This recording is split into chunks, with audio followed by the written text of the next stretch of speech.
Welcome to Friday, everyone. This is Adam Bolshaw, the Real Property Guy, bringing you yet another weekly snapshot with the Baltimore metro area.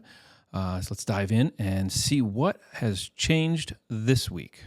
New listings are up almost 9%, which is pretty incredible for this time of the year. Normally you see that number in the negatives, not the positive.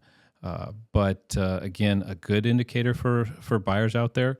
Sellers are still bringing their homes on the market, giving you opportunity to see new, fresh inventory. So that's always a welcome thing. And total active listings are still holding strong. We're right at about 9% there compared to a year ago. The benefit, again, to buyers is you have options out there on the market. So get out there, take advantage of that, because the median list price shows no signs of slowing down. We're sitting there at $360,000 on the median home price, which is still up again from compared to last year. That's not all bad news for buyers. That's a strong indicator that the home investment is a strong investment, a good investment to make. And for the sellers out there, obviously, higher home prices means more money in your pocket. So I know that's always a welcome thing, right? No brainer. The median time to contract, which is your an indicator of how many days homes are sitting on the market, is up pretty well from compared to a year ago. We're sitting at about 43 days. And that's also welcome news for buyers because that's giving you time out there in the market. You don't have to make those rash decisions that you used to have to make in the past. You might even have the opportunity to go see a home for a second time to make sure you're making the right decision for you and your family. If you're curious about any of these statistics and want to know how they impact your specific situation, please reach out. Now, today on this episode, I did want to take a little bit extra time with you because I have some slides kind of giving us a forecast of what, right now, again, it's a forecast. There's no crystal ball, but I did want to put this out there and kind of give you an idea of a perspective of some different sources as to indicating as to when or where the market's going this next year, or through this year, I should say. So let's take a look at a couple of these slides and go over them. The first one here, you're going to be where your 30-year fixed rate mortgage forecast is. And as you can see, several sources on this one here with an average indicating 6.3-ish is going to be the average, what they're forecasting. Ideally, honestly, I would really hope to see them in the upper fives, low sixes. If I had to put my 2 cents in on it, I think that's going to be ideal. I think if we get too much lower than that part of the interest rate, I think we're going to start seeing another buyer's feeding frenzy out there in the market. Vicious and rampant bidding wars, I think, are going to ensue after that.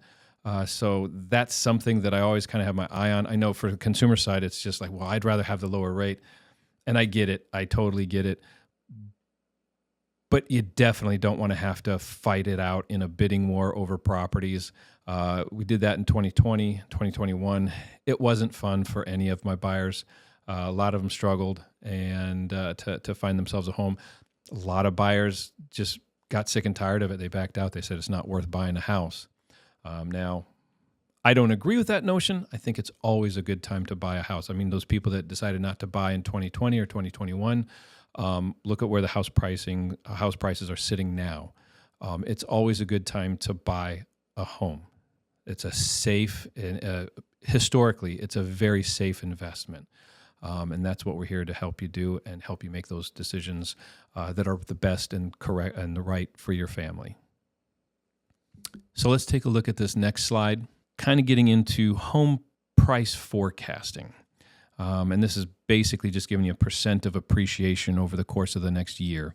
As you can see, pretty much everybody's forecasting an increase in home prices. Again, this is nationwide, so your individual local markets are going to definitely be different. I know this market here in the Baltimore metro area, especially like your Baltimore County area, Harford County area, Carroll County, they tend to, Howard County, they tend to be a little bit on the higher end of that spectrum, medium to higher end of that spectrum as far as where the appreciation rates go, because of how sought after those areas are. It's a really interesting perspective to at least take a look at. We'll see where we land. Obviously, you'll be here. Hopefully, you're here every week with me, and we'll be going over these and reviewing where the trends are going and that kind of thing. Here's the big one: is will there be a lot of homes available for us to buy this year? As known in times past, again, if you've been watching the market reports, these snapshots that I've been doing, the trend has been more inventory on the market than previous year. I think that's been a pretty much consistent trend this year as opposed to last year. And they're forecasting that trend is going to continue, which does make sense that it would. Especially with a lot of equity that homeowners are sitting on now, even with interest rates higher, homeowners are still able to make that move because they do have the equity in their home that helps them overcome some of those issues that come out of the higher interest rates. But again, I'm here to assist you with any of your questions or concerns. Especially if you just kind of want to get an idea of, well, what does this all mean for your specific scenario? Please reach out. Don't hesitate. I'm here for you guys. And as always, I appreciate you guys stopping by, giving me a minute of your time. If you would do me a big favor before you click off, like, subscribe, and share. You know the name of the game. We'll see you next week. Take care. Bye.